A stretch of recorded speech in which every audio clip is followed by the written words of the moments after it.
Prej s programom Jaz z menoj je že prav posebna gostja, ki jo najbrž vsi poznate. Gre za Oriano Girotto, ki je v bistvu podjetnica, ženska mnogih talentov. Vsi jo poznamo kot televizijko. Morda pa ne vemo ravno vsi, da svoje italijanske korenine tudi s pridom izkorišča za to, da tudi uči italijanščino. Tako da, Oriana, dobrodošli v našem malem studiu. Hvala lepa, zelo lepo ste si tukaj redili, zelo mi je všeč. Ja, hvala, me veseli. Gostje ponavadi pravijo, da se prijetno, udobno in domače počutijo. Zelo, ja. To skušamo doseči. Ampak greva midva se bova pogovarjali predvsem o italijanščini in o učenju italijanščine. Kako ste prišli v bistvu na to idejo, da pa boste pa učili italijanščino? Vi ste naravna govorka, recimo temu. Tako, naravna govorka. Jaz v resnici učim že 20 let. Ampak to je bila ta moja dejavnost, ki je bila malo bolj tako, malo bolj skrita, malo zase. Ja, pa tako. In potem se je pa zgodila pandemija in seveda jaz sem imela kar dosti dejavnosti in sem bila prepričana, da evo, zdaj sem pa pač toliko stvari delam, da nihče mi nič ne more. Organizatorka v teatru, vodila sem prireditve, turizem in tako naprej in sem videla, da vse je povezano z druženjem. Ja. Tako da sem potem spet bolj se poglobila v to svojo dejavnost, ki sem jo imela in ki sem jo tako le zadnja leta malo tudi bolj zapustila in se je spet šlo. Začela sem takoj marca 2020 in lepo se je razvilo, kajti pač ljudje so dejansko tudi to potrebovali, ne bom govorila zdaj v italijanščini, ampak v nekem druženju, v nekem pač o neki rasti, v tem času, kjer smo bili pač vsi doma, tako da nismo izgubili časa. In dejansko zelo sem vesela zaradi tega, ker v tem obdobju sem se lahko preko spleta na ta način dejansko kvalitetno družila z ljudmi, ki se niso ustrašili oziroma ki niso se usedli in krivili in jamrali, seveda so, ampak nekaj so naredili zase. In skupaj smo zrastli. Nekaj je bilo narejeno in potem seveda ta tečaj šel naprej in se je razvil pač do te mere, da so me poklicali še pač od muzejev do organizacij, ki organizirajo pač izobraževanja za ljudi, ki so izgubili službo in to zastonj in tako naprej. In tako da res sem zelo srečna, zelo vesela, da sem lahko tudi združila ta dva dela, ki sta v meni. Pač jaz sem dejansko pol. Ko sem v Italiji, se počutim čisto Slovenka. Ko sem v Sloveniji, se počutim kar dosti Italijanka. Aha, to je neobratno, Aha, ravno, začutite, kaj je tisto, kar je drugače pri vas, kot pa pri ostalih. Tako. Ja, v Italiji ko se vrnem v Italijo, vidim, koliko sem se poslovenčila. In to na dober način. Pač ne maram to, kar Italija tolerira pri sebi. Ta, ne vem, pač to, da ni urejeno, recimo, da niso nekateri deli urejeni, da so nekateri ljudje preveč vsiljivi, simpatični, ampak preveč vsiljivi, preveč hočejo vedeti, preblizu so ti dotikajo se te skozi, to se malo.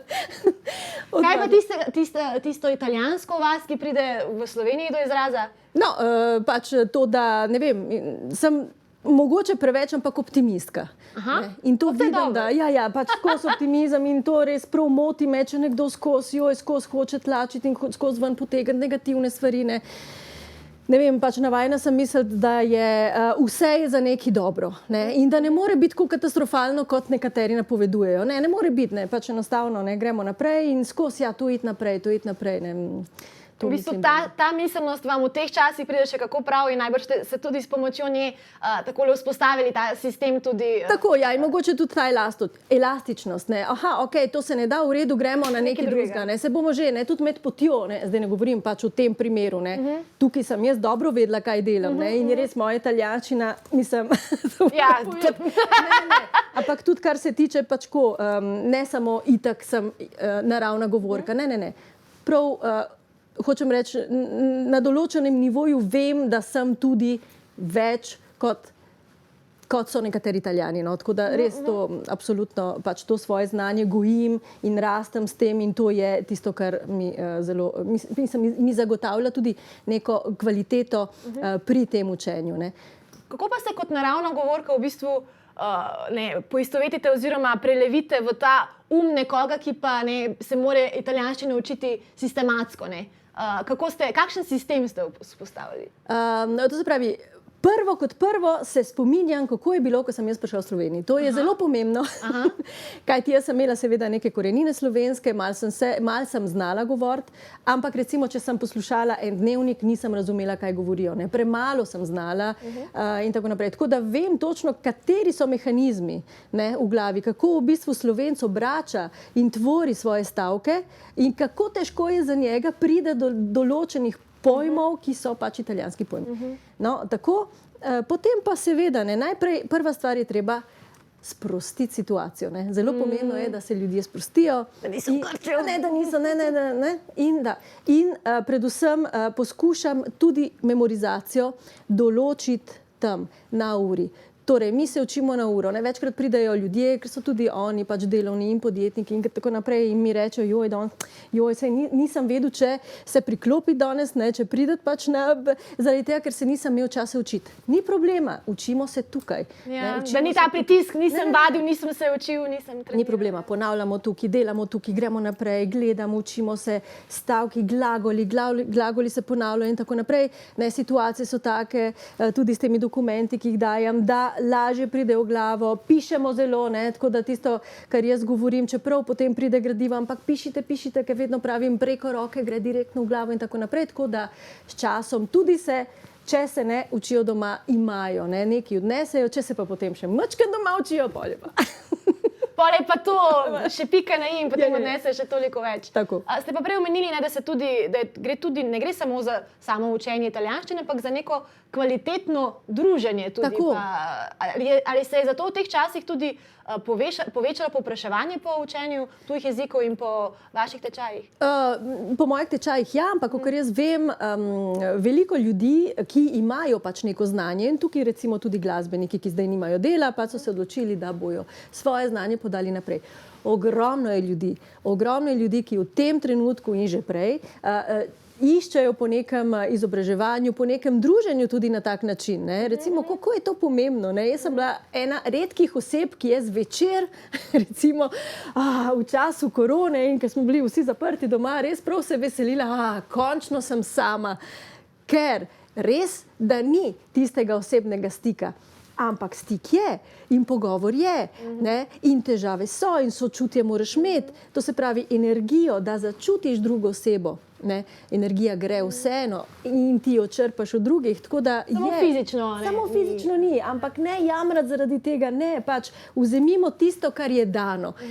In dani so bili ti kontakti res kvalitetni, krasni in spletla so se prijateljstva, tako da sem res izjemno zadovoljna, predvsem ženskami. 90% mojih učencev so ženske. Take face ženske, dobre na njihovem področju, na svojem področju. Ki se podpirajo med sabo. Ki se podpirajo med sabo in ki potem seveda tako in na področju, ampak potem se pa čisto sprostijo in se smejimo in smo prijatelji. Res krasno, prav. Lepo. Odlično. No, mi se bomo zdaj za nekaj časa sprostili v oglase, potem pa se bomo ponovno sprostili v pogovor. Se gledamo. Dobrodošli nazaj v našo družbo. Zorjano Giroto, se pogovarjamo o italijanščini, o učenju italijanščine in če bi vi slišali režijo, mi je zdaj odštevala v italijanščini, tako da se jih je prijelo. Še enkrat pozdravljena v naši družbi. Evo, se jih je že prijelo, ne? No, bravo. Že sam ta vpliv, vaš vpliv.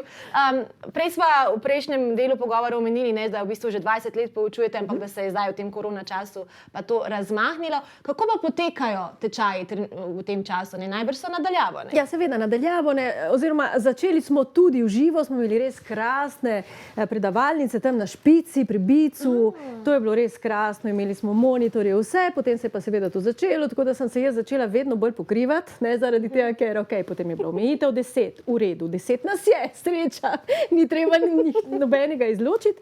In potem je najprej pred obrazom in potem še maskica, ne, tako da so me res težko slišali in potem ne bi še on in potem se pa itak vse zaprlo, tako da smo se odločili, gledajte, imamo pač na Zoomu, je ta možnost dana in ostanimo Je to skoraj bolje, ne, takole prek Zooma učenje jezikov, kot pa v maski v živo, ne, ker ne, je vsem pomembno ta. Ja, če učiš jezik, ne, je lepo, da vidijo, ne, kako poteka pač ta izgovorjava. Potem moram pa reči, da so se ljudje na začetku kar tako, na začetku jim je bilo čudno, no, dajmo tako probati, ne, čudno je bilo zdaj, ko je bil pa trenutek, da bi v bistvu lahko za nek kratek čas skupaj prišli, ne, in tudi v tem trenutku zdaj se odpira, lahko bi spet prišli, ampak tisti, ki so se navadili nadaljavo, ne bi želeli. Jim to bolj ustreza, ne, ker so tudi v udobju svojega doma. V udobju svojega doma oziroma v službi si lahko vzamejo tisto uro, ni treba pač avto vzeti in s tem se ukvarjati, nekako pridati in dejansko izgubljati čas. Ne. Zdaj neverjetno, toliko časa smo imeli na razpolago za nas, ne, ampak vseeno je ta čas postal še bolj pomemben. Ne, in zdaj dejansko poskušamo, videvam tudi pri drugih ljudeh, ne zgubljati čas in ne, se ukvarjati dejansko s stvarmi, ki nam pomenijo. Tako da tista izgubljena ura, ki bi bila, ne, za se pripeljati, za se voziti, tako naprej, jo raje pač izkoristijo doma, svojo družino. Ja, se v bistvu je bolj ekonomično, bi lahko temu rekli. Pa sicer, kako tečaj poteka, kako je strukturiran? Strukturirano je to, da se lahko odločimo, pač če so določene ure že vnaprej in se program že vnaprej napiše. To recimo smo imeli pri sodelovanju s PIZ-om, ne, za pač ljudi, ki so nekateri izgubili službo, nekateri pač to Evropska pač unija to organizira. Ali pa se enostavno tudi zmenimo s posameznikom. Ne, recimo so ljudje, ki potrebujejo italijanščino za določeno področje. Ne. Veliko zdaj jih spet odpira restauracije, to se pravi restauracije. To se pravi, učimo se italijanščino, imamo seveda in glagol in člene in to, kar je treba vedeti, ne, ampak gremo preko pač dogajanja v restauraciji. Ne. Začnemo z enim pogovorom, ki ga bojo oni seveda potrebovali in tukaj le najdemo od glagolov do členov in tako naprej in tako se razvija. Ne, in potem imamo razne situacije in potem spoznavamo, kaj lahko v bistvu vse situacije spoznavamo, ki bi lahko bile resnične v restauraciji. Kaj lahko Italijan vpraša v restauraciji? Zapomnite si, da Italijan zelo slabo govori. Tako da je bolje, da bomo mi nasproti pristopimo z italijanščino, tako, pa še prikupili se mu bomo. Ja, to je zelo velik problem, ne? Zaradi tega se tudi italijanščina tako uči, ker dejansko, če imaš opravka z Italijani, zdaj vedno manj, nova generacija je bolj pripravljena, ampak starejša, pa te 50-letniki še vedno nimajo tega, to pa zaradi tega, ker je tudi sistem.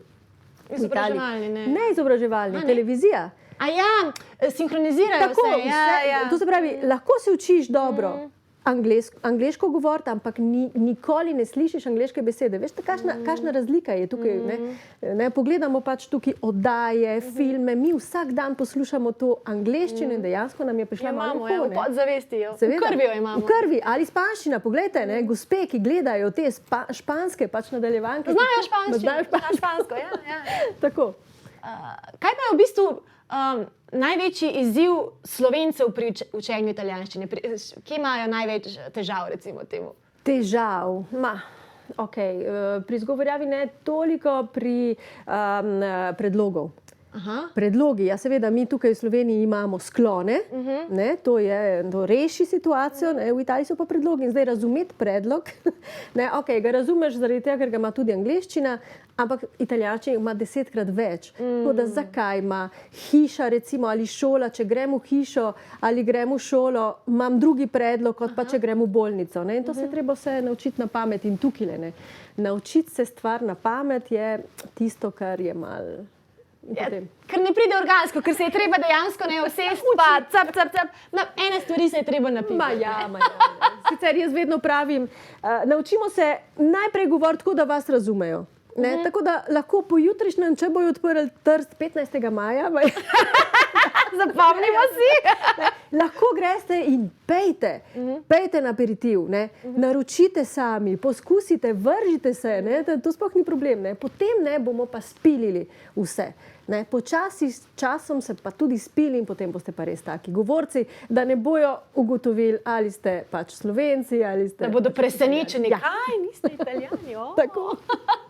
A pa takole med učne ure uvedete tudi kaj, recimo, spoznavanja z italijansko kulturo? Tako, ja, seveda. Ne, sej, večkrat je takih trenutkov ne, ali pogovorov, ko je potrebno dejansko povedati. Ne, je potrebno povedati, da Italijani, če greste v Italijo in recimo naročite kapučino, ne, naročite kapučino po kosilu, ne tega dela.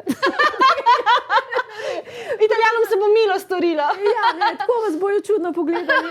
Ne, tega dela. Ne. In potem je seveda tega kultura kave. Ne. Ker lahko te natakar marsikaj vpraša in tebi ne bo jasno. Ne. Kavo, ja, kakšno espresso? Ja, seveda, se oni ne poznajo druge kave kot espresso, ampak moraš povedati kakšno. Ne. In če ti reče corretto, ti ne razumeš. In lahko rečeš ja. In potem imaš kavo corretto. Kaj je to? Madonna žganjem noter. Moraš paziti. Ne, tako moda, kultura, recimo kako se je, kateri urniki so v Italiji, ne, ni isto.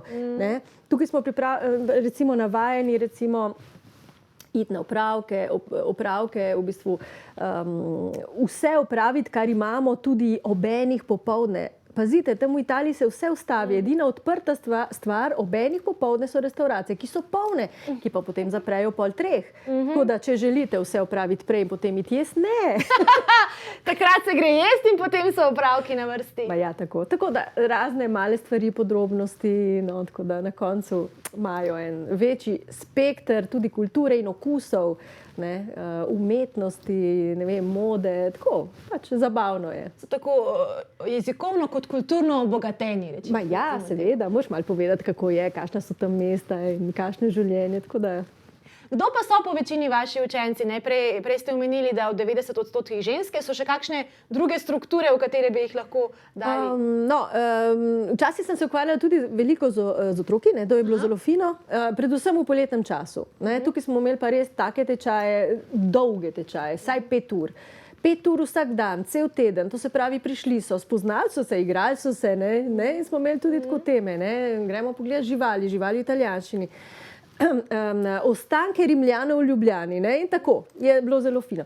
Zdaj imam pa predvsem ženske, predvsem podjetnice, ne? Tako da ima vsaka svoje, ki to delajo in za dušo in za to, da bojo pol sodelovali tudi z drugimi podjetji italijanskimi in tako naprej. Ne vem, frizerski saloni, ki sodelujejo, ne, z italijanskimi frizerskimi.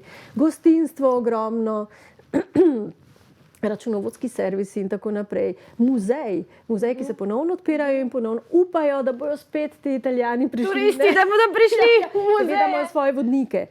Ampak je fino, ne, če tudi ko imaš pač neke dile z drugimi muzeji italijanskimi, recimo, če dobivaš stvari in tako naprej.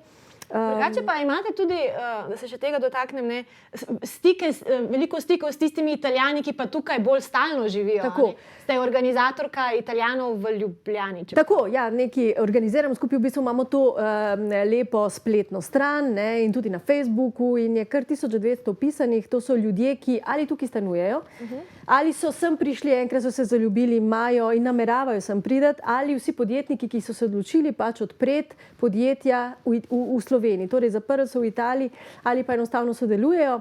In to je tista moč, vi ne morete, v bistvu tako, mi se dobivali smo se, zdaj bomo spet lahko začeli kmalu, ne, enkrat na mesec vsaj. In tako na takih obilnih večerjah, in to so bile res večerje pozitivizma in vedno pravim, to bi morali povabiti vse Slovence. Da začutijo to. Da bi samo pogledali in poslušali, ne, v čem se mi pogovarjamo, kajti toliko zadovoljnih ljudi naenkrat, da živijo v Sloveniji, jih v Sloveniji nimaš. Ne. Vse je lepo, ne. Pa to je dobro organizirano, pa to, pa šole, pa vrtci, pa službe, pa ljudje, pa kar denar so mi dali nazaj, ker sem preveč dohodnine plačal, recimo. subvencije zdaj v tem času. Mislim, res, tako zadovoljstvo, ne, da si rečem, Madonca, sploh ne vemo, kaj imamo tukaj. Slovenci bolj hvaležni, če bi bili na tej večeri, ne? Je in narava, in organizacija, in to, da so vrtci odprti poleti. V Italiji zaprejo 3 mesece vrtce in potem, če imaš otroke, pač nimaš ga kam dati in zaradi tega je tudi ženska v tako slabšem položaju v Italiji. Ker dejansko ne, ali nimaš otrok, ali pa če imaš otroke in nimaš starih staršev, je pa konec. Ne. Pač ne moreš dejansko delati. Tako da ja, fajn. Pa se vseeno srečujejo s kakšnimi izzivi, jim je zaradi česa pa tukaj težko? Edino, kar jim je težko, je ta komunikacija s Slovenci, ne toliko v službenem področju, ampak potem. Njim je težko odpreti neko komunikacijo, ki je izven predalčka. Slovenci smo, ker sem jaz tudi taka postala. Nalezli ste se! Ja, malo predalčkamo. To se pravi, če organiziraš rojstni dan, ni tako, da bi vse povabil, vse prijatelje, ki jih imaš, in da bi se med sabo srečali in spoznavali, to dela Italijan. Ne. Tukaj pa tako, ti si moj prijatelj v službi, moj sodelavec in se družimo samo v tistem času. Ti si moj prijatelj samo v tistem času, ko gremo hoditi, recimo, ko gremo na fitness, ali pa ko se sprostimo. Ti si pa mamica otroka, ki hodi z mojim otrokom v vrtcu, torej imamo tisto področje.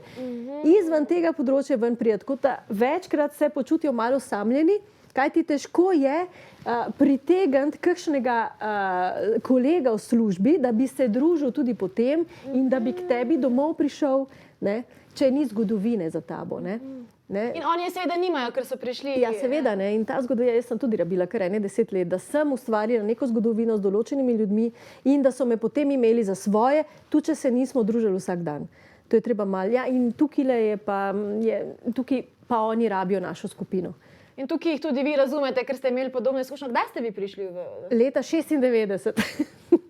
In je bil to šok za vas takrat? Ja, takrat pa ja, takrat sploh, ker so zelo bile drugačne zadeve in razmere tudi v Sloveniji. Tako da takrat se je Slovenija še iskala, od lokalov, pač vsak je hotel malo izgubiti svoje slovenske korenine in vsak je odprl, špansko restauracijo, kitajsko restauracijo, japonsko, kar nekaj, samo da ni bilo slovensko. Zdaj je pa lepš, kaj ti ta generacija zdaj ve, katere so tiste neslovenske korenine in odpirajo se slovenske restauracije. Zraven ene smo ravno, super, ja, to je tako. Ampak poboljšana. Poboljšana z znanjem in tudi ta naša slovenska zdaj, recimo kuhna, je postala prefinjena in to, tudi kmečki recepti so postali res neki kvalitetni in to mi je zelo všečno. Tako da danes je drugače. Takrat je bilo pa tisto malo tako čudno, recimo takoj so mi rekli, je bilo to odprtje oziroma želja zgubiti svoje korenine, a hkrati neodprtost pač do drugih kultur. Ti pozdravljaš, čau. Nihče te ne bo imel rad. To sem jaz slišala. Dejansko? Danes je pa itak, to je neka normalna praksa, s tem, da seveda gojimo svojo slovensko kulturo, ampak nič narobe, če rečeš čau. Tako recimo, takrat je bilo kar malo. Tako da sem pa vesela, da sem prišla v trenutku, ko je Slovenija zrasla in dejansko po vojni dobila svojo identiteto, to je, tisto ta pravi identiteto, ja. In v bistvu to identiteto tudi raziskujete v določeni oddaji, se ni važno, katera je, na televiziji Slovenija. Kaj vam pa to pomeni, raziskovanje tudi nekih slovenskih kotičkov, morda tudi bolj odročnih? No, to je pa nekaj absolutno najlepšega na svetu. Predvsem, ker imam možnost videti take kotičke, ker sama se ne bi znala spraviti, tako me pa dobesedno vleče in so prav veseli. In ti ljudje, in ta generacija, ki še vedno ima kulturno dediščino res starejših generacij.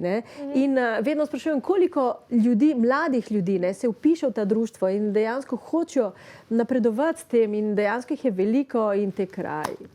In ta skrb za kraje in hiške njihove in ta narava in ta pač občutek, ki ga imajo in za živali in za, mislim, krasno.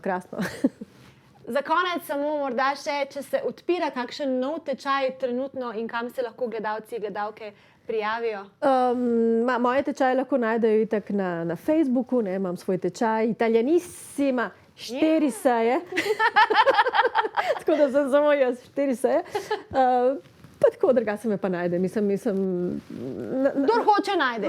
Na Facebooku sem, ne, ali vprašajte, ali mi pišite na privat in tako naprej. Ne. Bi pa rada tako podpirala tudi druge znane Slovence, ki so svojim znanjem, ki so ga že imeli prej, ne, tudi oni ne preveč pojamrali in se ven potegnili, ne, in postali pač nek vzor, ne, tudi meni, ki vidim to, ne, in rada bi se spomnila, ne vem, Rebeka Dremelj dela tisto stvari, ampak ima zdaj, Natalija Vrbotan, ki se je začela ukvarjati pač z neko kozmetiko, in Ana Mancini, ne, ki je zdaj začela pač peči te svoje sladice in dejansko se vrgla v to poslovno in a veš, ne, ona je glasbenica, pismo, vse se je zaprla, ampak ne se ven potegnila, ne, tudi sveta, recimo, sem videla, pač plesa so začeli, ne, tudi s tem, tako da res, bravo vsem, ki se niste dali, ne, in ki ste pač najdeli neko novo poslovno pot in ki lahko vključujejo pač tudi druge ljudi in so tudi vzgledni. No, tako da. In kažejo tudi drugim, da pot vedno je, ne? Absolutno, vedno je pot, skoraj vedno je pot, no. Vedno je neka pot, morda pa ne ravno tista, ki smo si jo zamislili, recimo temu tako. Hvala, Oriana, za vaš obisk, za tole italijansko energijo, ki ste jo prinesli. Veliko uspehov še naprej in da boste gojili ta most med Italijo, Slovenijo, med italijansko in slovensko kulturo, italijanskim in slovenskim. Tako, najlepša hvala. Mi gremo zdaj v oglase, po oglasih pa bo čas, tudi za neko italijansko temo bi lahko rekli. O modi bomo govorili, sicer Luka in Pia bosta v omari, ne bosta v pravi fizični omari, ampak v trgovini omara. Se gledamo.